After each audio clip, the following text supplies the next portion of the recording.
عبد الرزاق نے بیان کیا، انہیں معمر نے خبر دی، انہیں زہری نے، انہیں سعید بن مسیب نے، اور انہیں ان کے والد مسیب بن حزن صحابی رضی اللہ عنہ نے کہ جب ابو طالب کی وفات کا وقت قریب ہوا تو نبی کریم صلی اللہ علیہ وسلم ان کے پاس تشریف لے گئے۔ اس وقت وہاں ابو جہل بھی بیٹھا ہوا تھا۔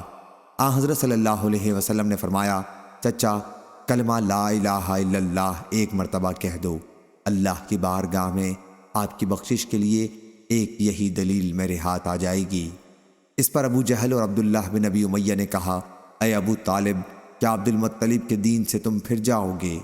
یہ دونوں انہی پر زور دیتے رہے، اور آخری کلمہ جو ان کی زبان سے نکلا وہ یہ تھا کہ میں عبد المطلب کے دین پر قائم ہوں۔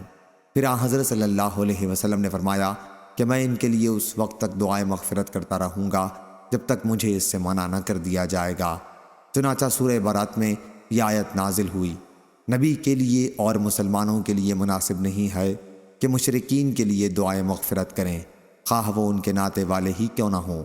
جب ان کے سامنے یہ بات واضح ہو گئی کہ وہ دوزخی ہیں، اور سورہ قصص میں یہ آیت نازل ہوئی، بے شک جسے آپ چاہیں ہدایت نہیں کر سکتے۔